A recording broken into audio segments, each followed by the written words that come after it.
സ്വർണ്ണപ്പാളി വിവാദം ഒരു ഭാഗത്ത് കത്തി നിൽക്കുമ്പോൾ CPM-നെ വിഴുങ്ങിക്കൊണ്ട് മറ്റൊരു പ്രശ്നം വന്നിരിക്കുകയാണ്. അത് CPI CPM പോരാണ്. ഇതെങ്ങനെ അവസാനിക്കും?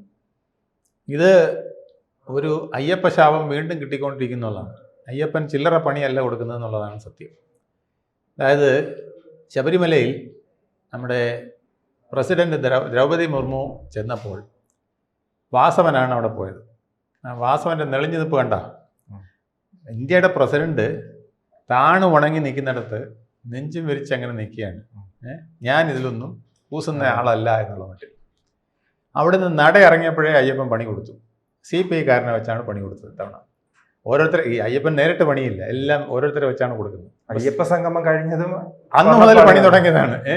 ഇപ്പം ഈ നെഞ്ച് വിളിച്ച് നിന്നതിന് ഒരു പണിയാണ് ഇപ്പോൾ കൊടുത്തത്. നീ പോയി CPIയുടെ മുമ്പിൽ കുറച്ച് നേരം കുനിഞ്ഞു നില്ല്. അതിനാണ് ഇപ്പോൾ ഒരു പണി കൊടുത്തിരിക്കുന്നത്. CPIയുടെ 10 വർഷം, ഏതാണ്ട് 9 വർഷമായിട്ട് അവരെ അനുഭവിക്കുന്ന അവഗണന, അത് സഹിക്കാൻ വയ്യാത്തതാണ് അവഗണന.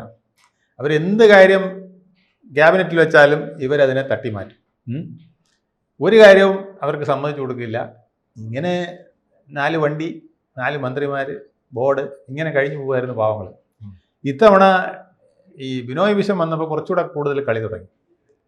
ഇവിടെ കൃഷി മന്ത്രി പ്രസാദിൻ്റെ സെക്രട്ടറി ആയിരുന്ന ഡോക്ടർ B. അശോക്, അതുപോലെ തന്നെ അദ്ദേഹത്തിൻ്റെ വകുപ്പിലെ ഒരു പ്രധാനപ്പെട്ട വിഭാഗം കൈകാര്യം ചെയ്യുന്ന പ്രശാന്ത് IAS, ഈ 2 എണ്ണത്തിനെ ഓരോ ദിവസമായിട്ട് തട്ടുകയാണ് മന്ത്രിസഭയെ വെച്ച്. മന്ത്രി അപ്പോഴാണ് അറിയുന്നത് എൻ്റെ മന്ത്രിസഭയിലെ പ്രശാന്ത് IAS-നെ മാറ്റി എൻ്റെ ടീമിലെ. അത് അദ്ദേഹം അവിടെ വരുമ്പോഴാണ് അറിയുന്നത്. അപ്പോൾ ഒരു വിധത്തിൽ അത് വിഴുങ്ങി. രണ്ടാമത് അതുപോലെ തന്നെ ഡോക്ടർ അശോകിനെ സെക്രട്ടറി സ്ഥാനത്ത് നിന്ന് പ്രിൻസിപ്പൽ സെക്രട്ടറി സ്ഥാനത്ത് നിന്ന് എടുത്ത് കളഞ്ഞു. ഇതൊക്കെ ഒരു മര്യാദ ഇല്ലാത്ത പരിപാടിയല്ലേ. അവസാനം ഒരു അവസരം കിട്ടിയപ്പോൾ വെട്ടി നിരത്തുകയാണ്. അവസാനം സഹി കെട്ട് ഇങ്ങനെ പോയിട്ടെ വെട്ടി നിരത്തുന്നതിൻ്റെ കാരണം എന്നറിയാമോ? ഇതിങ്ങനെ പോയി കഴിഞ്ഞാൽ അവസാനം സീറ്റും കൂടെ ഇല്ലെന്ന് പറഞ്ഞാൽ ഇനിയിപ്പോൾ സീറ്റ് ധാരണ ചർച്ച വരികയല്ലേ. അപ്പോൾ തദ്ദേശ സ്വയംഭരണത്തിൽ വരുന്നു, അത് കഴിഞ്ഞാൽ ഉടനെ നിയമസഭയിൽ വരുന്നു. അപ്പോൾ ഈ നട്ടലില്ലാതെ ഇങ്ങനെ നിന്ന് കഴിഞ്ഞാൽ പിന്നെ ഉള്ള 21 സീറ്റ് പോലും തരാൻ ഉദ്ദേശിക്കുന്നില്ല. ഇനി 15 സീറ്റിൽ നിർത്തിക്കോ, ബാക്കി ഞങ്ങളൊരു 120 സീറ്റിൽ മത്സരിക്കാൻ പോകാം, ഘടകകക്ഷികളെല്ലാം കൂടെ ഒരു 20 സീറ്റിൽ നിന്നോണം, ബാക്കി 120 സീറ്റിൽ അരിവാൾ ചുറ്റികയാണ് ചിഹ്നം വരാൻ പോകണമെന്ന് പറഞ്ഞാൽ തെണ്ടിപ്പോയില്ലേ. അപ്പോൾ ഇത് അന്ന് ചോദിക്കാൻ പറ്റില്ല, ഇന്നാണെങ്കിൽ ചോദിക്കാം. ഞങ്ങൾ മന്ത്രിമാരെ പിൻവലിക്കും, മന്ത്രിമാർ ക്യാബിനറ്റിൽ വരില്ല എന്നൊക്കെ പറഞ്ഞുകൊണ്ട് ഒരു വില പേശാൻ ഒരു ഇപ്പോൾ ഒന്നാമത് ഇപ്പം കുനിഞ്ഞു നിൽക്കുകയാണ്. അതിൻ്റെ കൂടെ 2 ഇടി കൊടുക്കാൻ എളുപ്പമാണ്. അയ്യപ്പ പ്രശ്നം വന്ന് തല താഴ്ത്തി നിൽക്കുകയാണ്. അപ്പോഴാണ് വേറൊരു സൗകര്യം കൂടെ കിട്ടിയിരിക്കുന്നത്. അതും അയ്യപ്പൻ്റെ പണിയാണ്. PM ശ്രീ എന്ന് പറഞ്ഞാൽ PM മോദി ശ്രീ ആണത്. അപ്പോൾ അതും ഒരു പണി കൊടുത്തിരിക്കുന്നതാണ്. ഇത് അല്ല, അതിനിടയിലാണ് കോൺഗ്രസ് എല്ലാം CPIയെ ക്ഷണിക്കുന്നുണ്ട്. CPIയുടെ സുവർണകാലം ഏതെന്നും ചോദിച്ചാൽ കോൺഗ്രസിനോടൊപ്പം ഉണ്ട്. അതൊക്കെ സത്യമാണ്. പക്ഷേ ഇപ്പം അവിടെ പോയിട്ടും കാര്യമില്ല. കാരണം മുസ്ലിം ലീഗിനെ എണ്ണം കൂടുതൽ വേണം വന്നിരിക്കുകയാണ്. ഒരു 10-35 സീറ്റെങ്കിലും മുസ്ലിം ലീഗ് ഒരു 30 കൊടുക്കേണ്ട അവസ്ഥ വരും. അപ്പോൾ 30 സീറ്റ് മുസ്ലിം ലീഗിന് പോയി കഴിഞ്ഞാൽ പിന്നെ ഈ CPIക്കും കൂടെ ഒരു 30, CPI അവിടെ പോയാൽ എന്തെങ്കിലും കിട്ടണ്ടേ, ഒരു 30 സീറ്റെങ്കിലും കിട്ടണ്ടേ. ആ ഒരു 30 സീറ്റ് CPIക്കും കൂടെ ചോദിച്ചു കഴിഞ്ഞാൽ അപ്പം തന്നെ 60 സീറ്റ് പോയി. പിന്നെ ഇനി 80 ബാക്കിയുള്ളത്. പിന്നെ ഘടകകക്ഷികളെല്ലാം കിടക്കില്ലേ. കേരള കോൺഗ്രസ് കിടക്കുന്ന അവർക്കൊരു 10 സീറ്റെങ്കിലും കൊടുക്കാതെ പറ്റൂല്ലോ. അപ്പോൾ പിന്നെ അത് 70 പിന്നെ RSP മറ്റ് രമയുടെ പാർട്ടിയും എല്ലാം കൂടെ വരുമ്പം CP ജോൺ എല്ലാം കൂടെ വരുമ്പം അത് വീണ്ടും ഒരു 5 സീറ്റെങ്കിലും മിനിമം പോയില്ലേ.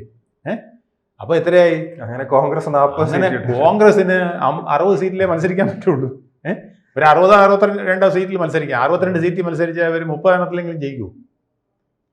ഈ ഇപ്പോഴത്തെ വോട്ടിംഗ് റേറ്റ് വെച്ചിട്ട് ഒരു ഇരട്ടി മത്സരിച്ചാലേ പകുതിയെങ്കിലും കിട്ടും. ഒരു 100 സീറ്റിൽ മത്സരിച്ചാലേ 50 പിടിക്കാൻ പറ്റുള്ളൂ. അതാണ് ഇപ്പോഴത്തെ അവസ്ഥ അവരുടെ സംഘടനാബലം വെച്ചിട്ട്. കാരണം നമുക്ക് സീറ്റ് കൈ കിട്ടിയോണ്ട് കാര്യമില്ല.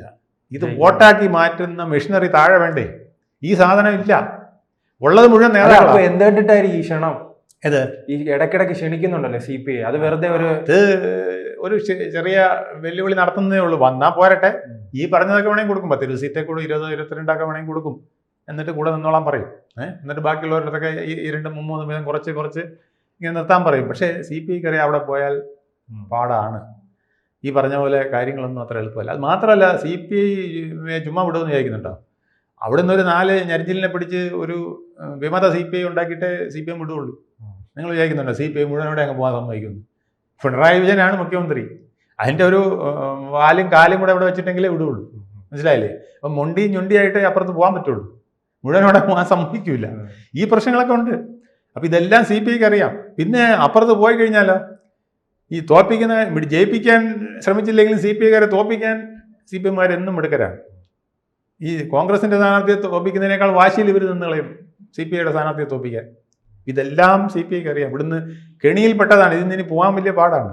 അപ്പൊ അതൊക്കെ അവർക്ക് നല്ലപോലെ അറിയാം. അപ്പൊ ഈ PM ശ്രീയിലൂടെ കുറെ നാളായിട്ടുള്ള തർക്കം ഒന്ന് പുറത്തു വന്നു, അത് പറയാനുള്ള ധൈര്യം കാണിച്ചില്ലേ? അല്ല, ധൈര്യം കാണിച്ചതുകൊണ്ടല്ലോ ഇപ്പോൾ നാം കുറച്ച് സാറ് സൂചിപ്പിച്ചതുപോലെ 10 വർഷമായി കാണുന്നതാണ്.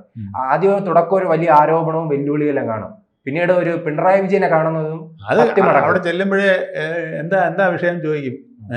അപ്പോഴേ ഞരങ്ങാൻ തുടങ്ങും.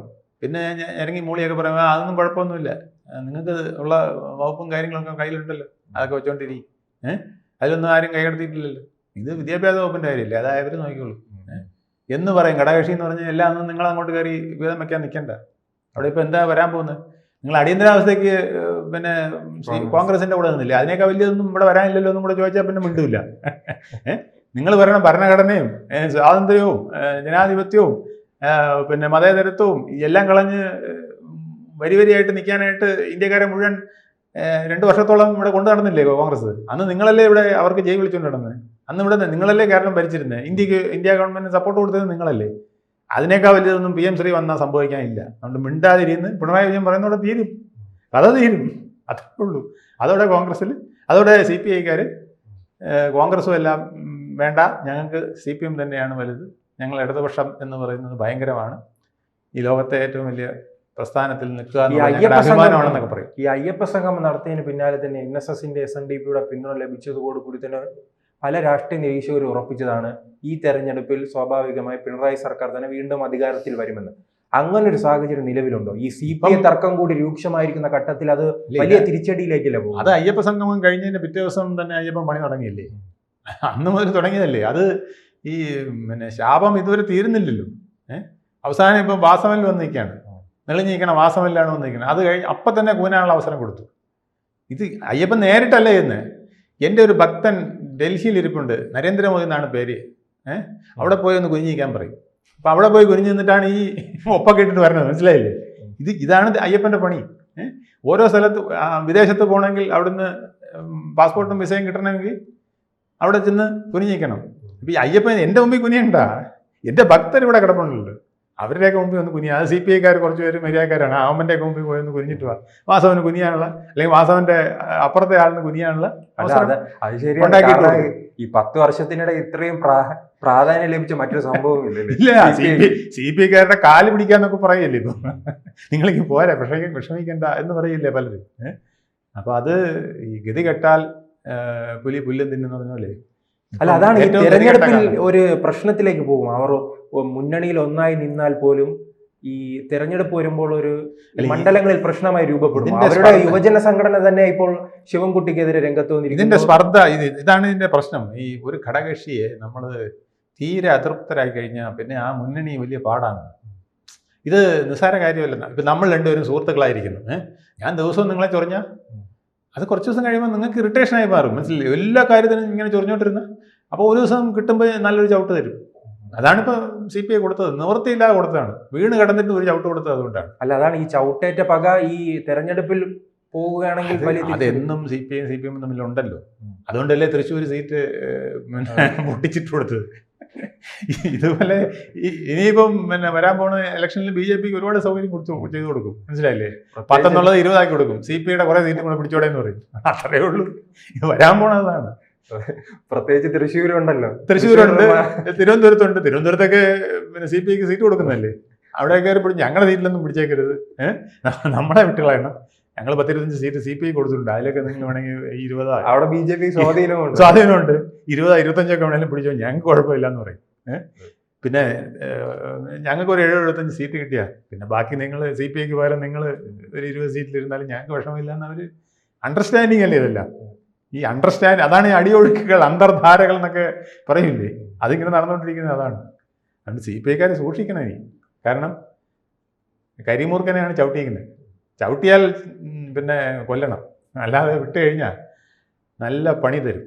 ആ പണി അവർക്ക് എപ്പോൾ വേണോ പ്രതീക്ഷിക്കാം. എന്തായാലും വളരെ കഷ്ടകാലമാണ് ഇപ്പോൾ ഇടതുമുന്നണിക്ക്. ആ കഷ്ടകാലത്തിനിടയ്ക്ക് കൂടുതൽ നെളിയരുതെന്ന് വാസ്മനോടെങ്കിലും പറയണം. ബാക്കി മന്ത്രിമാരും ഇത് പാലിക്കണം. വേറെ ഒന്നും വേണ്ടായിരുന്നു. ആ ഗണേശനെ വിട്ടിരുന്നെങ്കിൽ ഗണേശൻ ആ പിന്നെ അയ്യപ്പോ സ്വാമി എന്ന് വിളിച്ചുകൊണ്ട് നമ്മുടെ പ്രസിഡൻ്റെ പുറകെ പോയി അവിടെ ചെന്ന് തേങ്ങയൊക്കെ അടിച്ച് ഏത്തയൊക്കെ ഇട്ട് വന്നേന്. അത്രയും ശാപം കുറഞ്ഞു കിട്ടിയേനെ. ചിലപ്പോൾ ഈ CPI ഞെളിയൂലായിരുന്നു. അപ്പം ഞെളിഞ്ഞു പോയി. ഇനി അതിനെ എങ്ങനെയെങ്കിലും മെനക്കി എടുത്തുകൊണ്ട് വരണം.